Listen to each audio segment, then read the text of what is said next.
3년의 마지막 주일까지 왔습니다. 오늘도 함께 예배하는 상무들교회 성도들 우리 모두에게 하나님의 신령한 은혜와 능력과 위로와 온전한 회복과 치유와 복주심이 충만하게 함께 하시기를 우리 주님의 이름으로 축원합니다. 서로 인사하시겠습니다. 자신의 지수에는 최선의 미소를 지으시면서 한 해 동안 수고하셨습니다. 존경합니다. 사랑합니다. 이렇게 인사드립니다.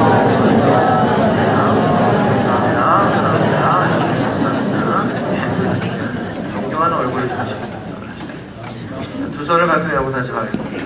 하나님께서 보실 때는 예수님 생만큼 소중한 사람이다. 시작. 하나님께서 보실 때는 예수님 생만큼 소중한 사람이다. 아멘. 정말 하나님께서는 하나님 백성들이 이 땅에서도 성공하고 행복하게 잘 살기를 원해하십니다. 그러시기 때문에 고난도 좀 잘 이겨내고 지혜롭게 판단할 줄도 좀 알고 사람들을 귀하게 여길 줄도 알고 범사를 통해서 감사하면서 하나님께 영광 돌리기를 원해하십니다. 그러나 아직도 그렇게 못할지라도 여전히 기다리시고 사랑해 주십니다. 이렇게 하나님께서 생명처럼 아끼시기에 합당한 사랑하시기에 합당한 믿음의 산들을 다스리시기를 주님의 이름으로 부탁드립니다. 자, 오늘은 대가를 치름으로 승리하기라는 제목으로 두 번째 말씀을 증거하겠습니다. 우리는 지난주에 이어서 예수님께서는 영적인 시험을 당면하고 있는 상황입니다. 마귀가 예수님에게 천하만국과 그 영광을 보여주면서 말하기를 나한테 엎드려 경배하기만 하면 이 모든 걸 내게 주겠다라고 했습니다. 이 말은 소유하는 것이 최선이라고 여기는 이 시대를 살고 있는 우리들에게는 매우 유혹적인 말씀이다라고 했습니다. 근데 부모가 자녀를 볼 때 이 험난한 세상에서 온갖 유혹에 흔들흔들 거리는 걸 보면 그게 얼마나 불안하겠습니까? 하나님이 또 그런 성도를 볼 때는 어떠시겠습니까? 그래서 우리의 기도는 하나님께서 안심할 수 있을 만한 인생이 되게 하소서라는 것이 되어야 합니다. 그런 고난이 오든 평안하든 어떤 환경에서든 믿고 맡길 수 있는 사람, 안심할 수 있는 사람이 되어야 되겠다는 것입니다. 하나님께서는 그런 마음으로 우리를 보신다는 것을 기억하자고 했습니다. 그럼 마귀가 우리를 영적으로 시험하는 방법으로 구체적으로 어떤 것이 있느냐? 지난주에 그 첫 번째로 마귀는 합리성이라고 하는 걸 가지고 우리를 유혹한다고 했습니다. 겉으로 볼 때 이 생각의 훈련이 없으면 마귀의 유혹은 굉장히 합리적이고 설득력이 있는 것처럼 느껴진다는 겁니다. 그래서 왠지 속으로는 이건 아닌 것 같은데 하면서도 한 번 양보하고 두 번 양보하다가 결국 마귀 손아귀에 넘어간다. 굉장히 과학적인 것 같은데 얼마나 구멍이 많은지 모릅니다. 그런데 모르면 그런 게 안 보이더라. 근데 우리가 믿는 기독교의 근본 진리는 어떻게 보면 인간의 합리성과는 전부 충돌하는 것처럼 보이는 건 투성이라는 겁니다. 그런데 그걸 믿어야 구원을 받는 겁니다. 여기에 신비가 있습니다. 이게 우리가 믿으려고 한다고 믿어지는 게 아니고 하나님께서 우리에게 그 믿음조차도 주시는 것입니다. 그리고 변화시켜 주십니다. 기독교에는 이렇게 불합리한 부분이 굉장히 많아 보입니다. 그러나 그래서 인위적이 아니다 하는 생각을 하게 된다는 겁니다. 교회는 분명히 합리적이어야 합니다. 그러나 성경을 떠나서 합리성만 붙들고 나가는 것은 유혹이라는 겁니다. 주변에서 들려오는 수많은 외침들을 들어보면 그들은 모두 합리성과 설득력을 가지고 강조하고 있습니다. 그러나 그 결국이 교회를 살리고 영혼을 살리는 결말이 아니라면 반드시 의심해봐야 합니다. 이것이 마귀로부터 온 것은 아닌지 의심해봐야 된다는 겁니다. 훈련이 필요한 이유는 보통 사람이 그것을 잡아내기란 쉬운 것이 아니기 때문입니다. 마귀는 속이기를 작정하고 달려들기 때문입니다. 그러니까 가장 기본이 되는 분별은 그 결국이 사람을 살리는지 죽이는지로 판별해야 된다는 겁니다. 우리는 어머니 마음에 배울 것이 있다 했습니다. 아이들이 책값을 2번 달라고 해도 우린 돈을 줍니다. 그러면 안 된다고 하면서도 어머니는 매일 속습니다. 그러나 자녀는 그런 어머니 품 안에서 자라난다는 겁니다. 교회도 이 어머니 품과 같답니다. 계모의 회초리가 아니라 어머니의 품이 필요하다는 것입니다. 성경도 우리를 고린도전서 4장 15절에서 권면하기를 그리스도 안에서 1만 스승이 있지만 아비는 많지 아니하니 그리스도 예수 안에서 복음으로서 내가 너희를 낳았습니다 라고 합니다.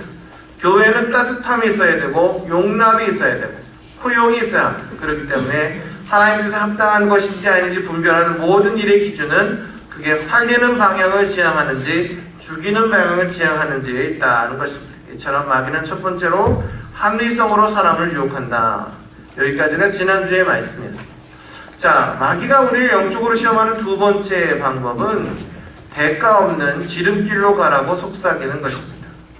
마귀의 유혹 중에 가장 강력한 것 중에 하나가 공짜라는 겁니다. 근데 여러분, 세상에 공짜 없습니다. 근데 많은 사람이 여기에 속습니다. 공짜가 있다고 생각합니다. 하나님의 은혜로 구원받는 걸 빼면 공짜는 없습니다. 살아보니까 정말 없습니다. 자꾸 공짜다 그러면 그건 함정이다 이렇게 들으셔야겠습니다. 가끔 보면 휴대폰을 공짜로 주는 행사가 벌어지죠.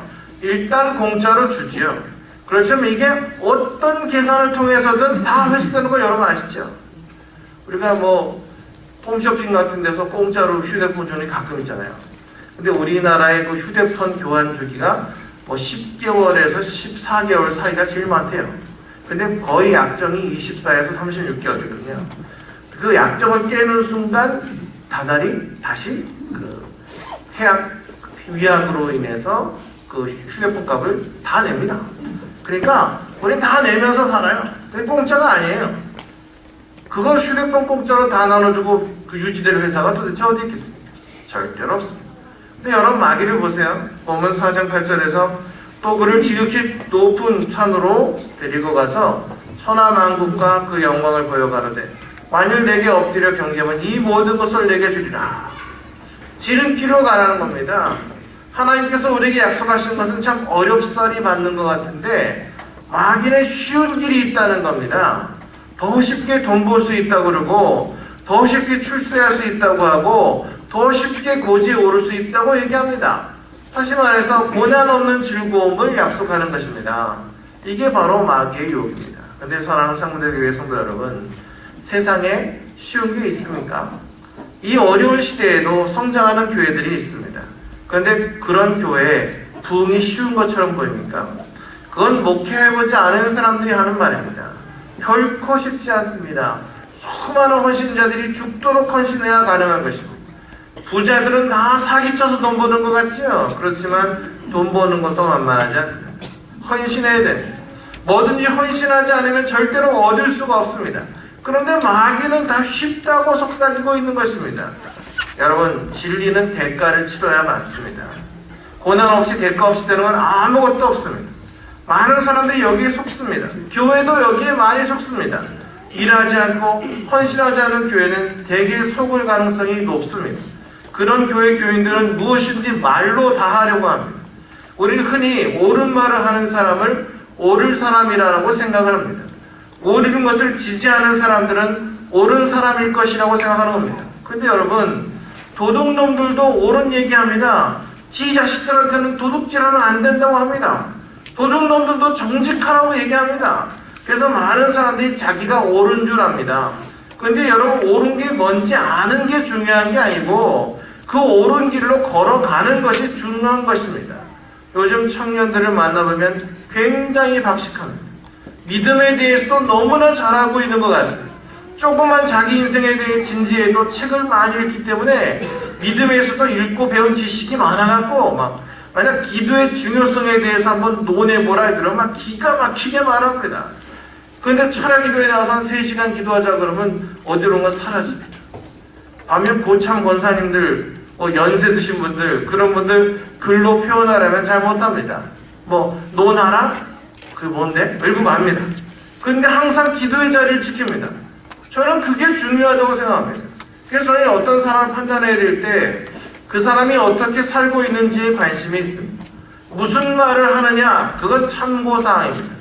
말하는 건 어렵지 않습니다. 예를 들어서 새벽 기도가 중요하다는 말을 성경에서 찾아보면 알 수 있습니다.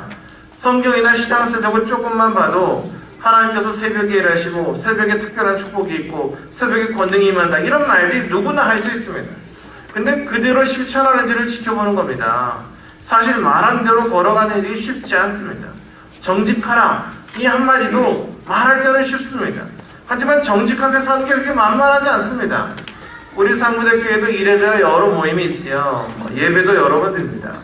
그런데 그게 그냥 시간이 되면 자동적으로 되는 게 아닙니다. 교회 청소도 돼 있어야 되지, 영상기계도 조작해야 되지, 악기도 해야 되지, 마이크도 세팅돼야 되지, 시스템 조정을 해야지. 하여튼 뭘 하나 하려고 해도 보통 손이 가고 신경 쓰이는 게 아닙니다. 이걸 당연스럽게 해내고 있는 것, 그런 자리에서 예배드리는 것, 이거 쉬운 게 아닙니다. 잘할 때는 표도 안 나는데요, 실수하면 표가 확 납니다. 쉬워 보이는 것도 막상 자신이 직접 해보면 다 어렵습니다. 그래서 해본 사람들은 해보지 않고 말하는 사람들 말에 별로 가치를 두지 않습니다. 항상 말한 대로 걸음을 옮기느냐, 그런 다음 행보를 계속하느냐, 이게 정말 가치가 있고 중요한 것입니다. 여러분, 섬기는 일은 어렵습니다. 왜? 지속적으로 해야 되는 거니까 그렇습니다. 한국에서는 자식이 노부모님을 모시지요. 저는 그거 대단히 중요한 일이라고 생각합니다. 성도들에게 부모를 모실 거를 권장합니다. 힘듭니다. 그런데 권장합니다. 제임스 dobs는 내 아들 남자로 키우는 법이라는 책을 썼는데, 거기에 보니까 이혼으로 깨지는 가정이 많아서 현재 미국의 가족의 핵가족 비율이 25%, 깨어진 가족의 비율이 75%랍니다. 어떤 의미에서는 4분의 3이 결손가정이라는 거예요. 그런데 이렇게 깨어진 가정 속에서도 아이들이 건강하게 자라나는 경우가 많이 있는데, 왜냐하면 그 아이들이 조부모님과 함께 살면서 할아버지 할머니의 사랑을 받으면서 회복된다는 겁니다. 나이가 들면서 할아버지 할머니들은 좀 느리고 한가해지는 것도 다 아이들과 수준을 맞추기 위해서라는 말이 있습니다. 하나님께서 그렇게 만들어 놓지 않았나 싶습니다. 젊은 부모들은 매우 바쁘게 삽니다. 그런데 아이들은 비교적 좀 한가합니다. 할아버지 할머니도 조금 한가합니다. 우리 남계리 할머니들은 엄청 바쁩니다. 맨날 일합니다. 근데 보통 그렇습니다. 맨날 노인정가 있는 분들도 한가합니다. 그래서 대화도 되고요, 속도도 맞습니다. 우리는 저번에도요, 우리 애기들이랑 이뻐서 얘기하다가 무슨 얘기 있다고 속으로는요, 막 이렇게 말기둥이 나와, 이렇게 뭔 소리 하는 거야 도대체, 말을 해 막 이런 생각 막 들거든요. 근데 우리 할머니 할아버지들 애기랑 얘기를 보면 거의 방언에 가까운 얘기를 쫙 들어주고 얘기를 합니다. 그렇게 얘기가 되도록 만들어 놓으신 겁니다. 그래서 아이들이 조부모를 만나는 게 굉장히 정서적으로 좋습니다. 조부모의 사랑은 하나님이 보내신 축복입니다. 저는 그것을 믿습니다. 저는 모든 가정이 할머니 할아버지의 지혜와 그 따뜻한 가슴과 그 권면의 말씀이 가져다주는 축복들을 놓치지 않기를 원합니다. 가능하면 가까운 시일 내에 가까운 또 어떤 텀으로 할아버지 할머니들을 아이들이 만날 수 있도록 해주는 게 좋습니다. 그러면 아이들의 삶이 굉장히 풍성해집니다. 할아버지 할머니와 함께 사는 혜택을 누리는 거 굉장히 의미가 있습니다. 부모님 모시는 거 어렵지만 특권이기도 하다. 근데 정말 힘들지요. 싫든 좋든 부모님한테 싫은 소리 듣는 자식은 부모 모시고 사는 자식입니다. 평소 부모를 모시도 않은 자식이 1년 만에 찾아와서 한다는 소리가 뭡니까? 어머니를 박대하나니 잘못 모시듯, 이런 잔소리하죠. 그런 분들은요, 좀 맞아야 됩니다. 1년 동안 지속적으로 부모를 섬기고 있는 사람은 지금 그 사람이 지적하고 있는 걸 빼고 전부 충성하는 사람입니다. 살다 보면 한두 가지 허점이 없는 사람이 어디 있습니까? 근데 그런데 한 번 1년 찾아와서 보고 말로 다 하라는 것, 직접 한번 해보면 할 수가 없습니다. 지속성이 그만큼 중요하다는 겁니다. 10절에 예수님 말씀하십니다. 이 예수님께서 말씀하시되 사단아 물러가다 기록되었을 때 주 너의 하나님께 경배하고 다만 그를 섬기라 하였느니라. 그게 뭡니까? 공짜는 없다. 그건 가치 없는 거다. 하나님 앞에 정당한 대가를 치는 인생이 제대로 된 인생이다. 이렇게 예수님께서 반박하고 계신 것입니다. 교회를 보면 교회 바깥에서 이렇다 저렇다 말만 하는 사람들이 있습니다. 말로만 하는 그런 사람들에게 실제 일을 맡겨서 그거 한 달만 교회를 한번 해보라고 하면 못합니다. 새벽기도 한번 해보고 말씀 준비해보고 영어 붙들고 상담해보고 눈물로 한두 시간씩 기도해보고 아마 그 일주일 하기 힘들 겁니다. 여러분, 하는 사람이 중요합니다. 책임지는 사람이 중요한 거예요. 이런 말이 있습니다. 비판 정신이 중요하다. 그런데 비판한 대로 행동해라. 이런 말이 있습니다. 비판 정신, 그러니까 이건 잘못된 것이 아니야 라고 말할 수 있는 것 중요해요. 그 좋은 일입니다. 그게 있어야 발전하는 거 맞습니다. 오죽하면요, 뭐 화장품이니 뭐 어떤 뭐 가전제품 이런 거를요, 우리나라에 제일 먼저 출시를 한대요. 왜? 우리나라 사람들은요, 하여튼 뭐 까다로워갖고 뭐 말이 많대요. 근데 우리나라 사람들한테 통용이 되면 세계에 통용이 된대요. 그러니까 이제 그런 것이 필요하다는 거죠. 그렇게 하면 많은 유익이 있으니까. 그런데 그렇게 앉아서 말만 하는 게 아니고 자기가 그렇게 이러면 안 된다 라고 했으면 그 안 되는 대로 자기가 살아가야 된다는 것입니다. 그게 중요하다. 어떤 사람이 리더와 선비에는 차이가 있다 이런 말을 했어요. 가만히 들어보니까 한국에는 선비 스타일의 사람이 많답니다. 나라 사랑하고 진리를 숭상하고 명문을 가치롭게 여기면 그 사람은 선비랍니다. 항상 올곧습니다. 근데 선비에게 없는 게 있는데 자신은 훈련시킬 수 있을지 모르지만 실제로 그 이상대로 사람들을 다루어서 변화시킬 능력은 없더랍니다. 여기서 좀 무능한 것입니다. 우리나라 선비 중에 대표적으로 뭐 대원군이나 최익현 같은 사람들을 얘기합니다. 옳은 소리만 많이 하는 사람. 근데 나라를 다 말아먹었습니다. 옳은 소리는 했는데 나라를 지킬 힘이 없었어요. 세상에 이런 바보들이 어디 있어요? 자칫 이런 사람들은 구호만 합니다. 구호만. 그들이 마지막 한단에게 장렬히 전사하는 겁니다. 나라를 사랑했다고 하고 자폭해버리는 겁니다. 저는 우리 교회와 사회가 이렇게 좋은 말만 할 줄 알고 실제의 삶이 따르지 못하는 사람을 키워서는 안 된다는 생각합니다. 요즘 우리나라 사람들이 정치적으로 굉장히 피곤해합니다. 왜냐하면 나는 한 번도 말한 적이 없는데 국민들이면서 내가 얘기했다고 자꾸 얘기하니까 짜증이 납니다. 그죠? 자기들이 원하는 얘기하면서 왜 나를 갖다 붙일까? 그런 생각하는 것입니다. 그건 좀 아니라고 생각합니다. 근데 리더는 좀 다른 사람입니다. 백성들을 제대로 이끌어가기 위해서 자기에게 필요한 실력을 먼저 기르는 거예요. 그리고 먼저 그렇게 살아 보이는 겁니다. 그렇다면 교회가 길러가야 될 사람은 어떤 사람이냐? 말할 것도 없이 이런 리더형을 길러야 될 겁니다. 바로 책임감을 가진 리더형. 책임을 가지고 그 책임을 마땅히 질 수 있도록 실력을 길러야 합니다. 목사님들 가운데 교회를 사랑하지 않는 사람들은 없습니다. 교회를 사랑하지 않는 사람이 누가 있습니까? 다 사랑합니다. 그런데 준비하지 않고 실력을 기르지 않으면 그거는 선비와 다를 바가 없습니다. 교회를 위해서 밤낮 눈물도 흘리고 간절히 성도를 사랑한다고 하더라도 실제 설교 시간에 교제 시간에 다 졸게 만들고 세상 얘기나 하고 희덕거리고 끝나고 나서 뭘 했지? 이러면 그는 선비와 다를 바 없습니다. 그렇지만 리더는 몸담은 공동체가 꼭 다다를 목표가 있으면 어떻게든 거기까지 가게 만드는 사람입니다. 욕을 먹든 말든 어떻게든 끌고 가는 사람입니다. 좀 어렵고 까다로워 보여도 만약 그것이 올바른 하나님 뜻이라면 그렇게 하는 사람, 이 사람이 리더입니다. 우리는 그래서 이런 리더를 키워야 됩니다. 그렇게 해서 하나님의 은혜 가운데 진짜로 하나님 앞에서 뜻을 이뤄낼 수 있는 말씀의 약속과 또 그것을 이룰 수 있는 실력을 기르는 종들이 되면 우리는 마귀의 영적인 시험을 다 이길 수 있습니다. 대가를 치르는 것, 이게 여러분 정직한 것입니다. 결코 치러낸 대가가 적어도 성도들에게 허비되지 않습니다. 여러분 기도의 대가를 치르시기 바랍니다. 자신의 서자에서도 말씀의 대가를 치를 수 있기를 바랍니다. 우리가 아는 것처럼 재떨이가 날아오는 직장이라는 삶의 현장에서 믿음을 지키고 정직을 지키려면 엄청난 대가를 치러야 될지도 모릅니다. 어쩌면 월급을 더 적게 받아야 될지도 모릅니다. 자기 이익을 포기해야 될 때도 있을지 모릅니다. 그러나 대가를 치러야 됩니다. 지름길이 없다는 겁니다. 대가를 치르는 것은 영적인 시험을 이기는 길이 된다 하는 것을 기억하시기 바랍니다. 마귀가 우리를 영적으로 시험하는데 세 번째 방법은 마귀는 세속적인 방법을 쓰라고 합니다. 그렇게 유혹합니다. 신앙보다는 사업을, 정직보다는 술수를 권합니다. 마귀는 항상 이렇게 얘기합니다. 성경을 읽기 위해서 촛대를 훔치는 것은 괜찮다. 가난한 순결보다 부유한 타락이 더 낫다. 이런 식으로 얘기를 하는 겁니다. 그런데 예수님의 방법이 그게 아니었다는 겁니다. 예수님은 물질적으로 많은 것을 가질 수 있었지만 물질을 가지고 사람을 유혹하지 않았습니다. 육체적인 쾌락이나 안일함에 빗대어서 자신의 메시지를 증명하려고 하지 않았습니다. 예수님께서 말씀을 증거하는 방법이 무엇이었습니까?